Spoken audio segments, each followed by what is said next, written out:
Bapak Ibu, saudara-saudari yang dikasihi Tuhan, alat musik harmonium hadir di Indonesia diperkenalkan oleh bangsa Eropa dan terutama para tenaga sending yang hadir ke Indonesia, baik itu dari Belanda, dari Amerika maupun dari Jerman. Terkhusus di daerah Sumatera Utara, para tenaga sending memperkenalkan harmonium ini kepada suku Batak untuk digunakan sebagai sarana di dalam memuji memuliakan nama Tuhan. Sampai pada awal tahun 70-an, gereja-gereja di Tanah Batak banyak memakai harmonium ini, baik dalam ukuran yang kecil maupun ukuran yang besar. Tetapi saat ini keberadaan harmonium sudah bukan lagi menjadi alat musik pengiring utama ibadah. Harmonium menjadi barang kenangan yang hanya terkadang sekali-sekali digunakan sebagai pengobat rindu. Mereka yang rindu mendengarkan suara harmonium yang indah dapat memainkannya dan dapat digunakan untuk memuji Tuhan. Mari bersama-sama kita bernyanyi memuji Tuhan, kita pujikan di badai topan dunia.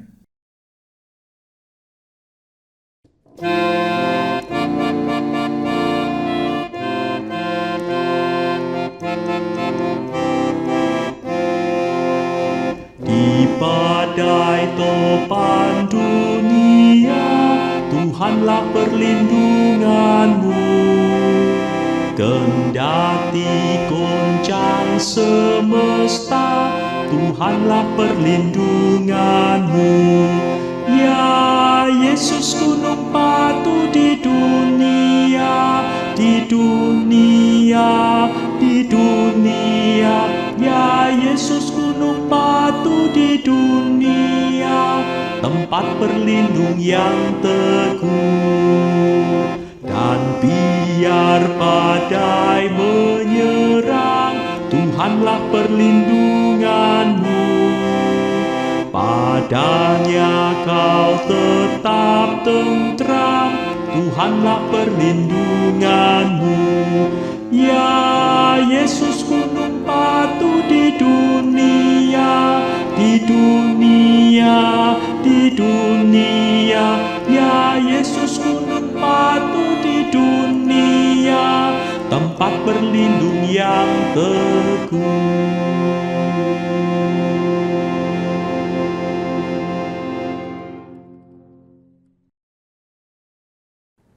Selamat pagi Bapak Ibu dan saudara-saudari yang terkasih di dalam Tuhan kita Yesus Kristus. Puji syukur kalau pagi ini kita semua masih diberi kesempatan untuk boleh mendengar firman Tuhan.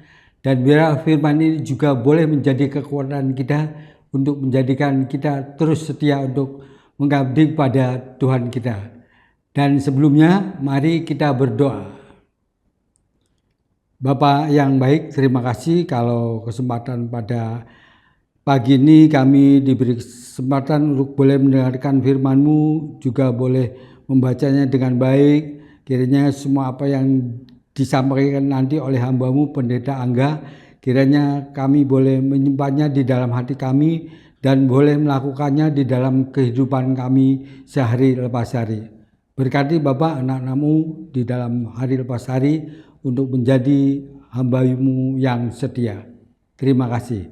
Di dalam nama Tuhan kami Yesus Kristus, doa ini kami panjatkan. Amin. Untuk tema pada pagi hari ini ialah teladanilah Kristus. Dasar dari firman Tuhan diambil dari Efesus 5 ayat 2 yang berbunyi demikian. Dan hiduplah di dalam kasih, sebagaimana Kristus Yesus juga telah mengasihi kamu dan telah menyerahkan dirinya untuk kita sebagai persembahan dan korban yang harum bagi Allah. Demikian firman Tuhan, syukur kepada Allah. Bapak Ibu, saudara-saudari yang dikasihi Tuhan, masih dengan latar belakang keindahan pantai Jatimalang di Purworejo Selatan. Kita melihat bagaimana ombak yang begitu besar, berbeda dengan ombak di pantai utara Jawa yang sering saya lihat. Ternyata ombak di pantai selatan Jawa jauh lebih tinggi, jauh lebih besar. Bapak Ibu, saudara-saudara yang dikasihi Tuhan, memulihkan hubungan yang rusak memang sangat sulit, namun tidak mustahil. Melalui pribadi Yesus Kristus, kita melihat langkah-langkah yang diambil Allah untuk memulihkan hubungan antara dirinya dengan manusia. Melalui keteladanan Kristus, kita melihat langkah-langkah yang harus kita ambil untuk berdamai dengan orang lain. Yang pertama, Dia mengasihi. Dalam hal inilah kasih Allah dinyatakan di tengah-tengah kita, yaitu bahwa Allah telah mengutus anaknya yang tunggal ke dalam dunia, supaya kita hidup olehnya. Inilah kasih itu. Bukan kita yang telah mengasihi Allah, tetapi Allah yang telah mengasihi kita dan yang telah mengutus anaknya sebagai pendamaian bagi dosa-dosa kita. 1 Yohanes pasal 4 ayat 9-10. Allah yang berinisiatif untuk berdamai melalui anaknya. Yang kedua, Dia merendahkan diri.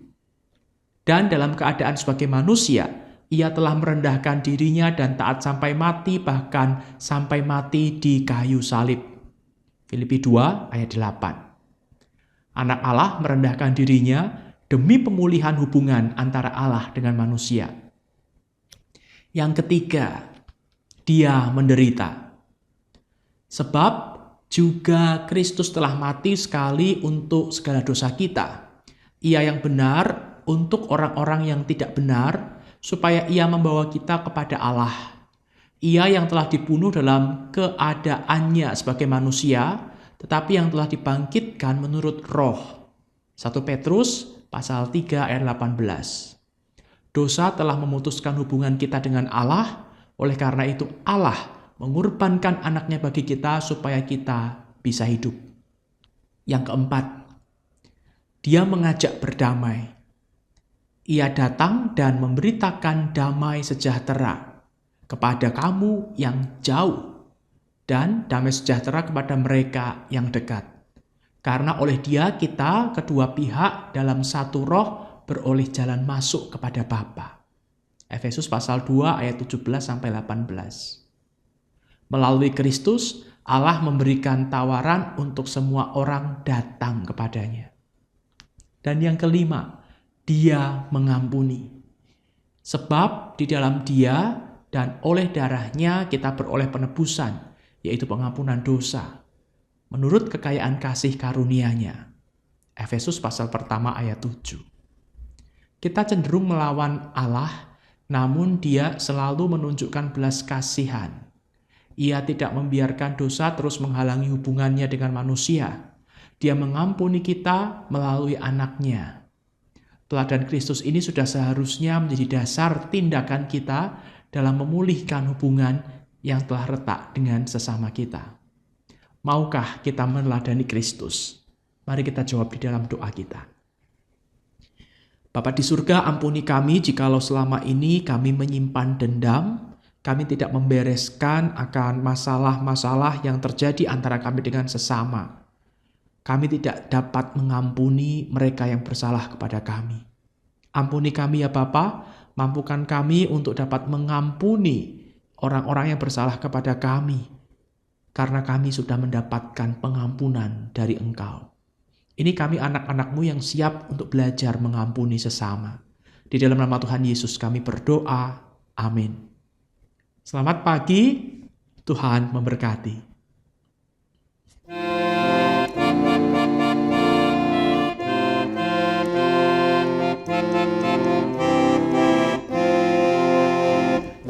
Badai topan dunia, Tuhanlah perlindunganmu.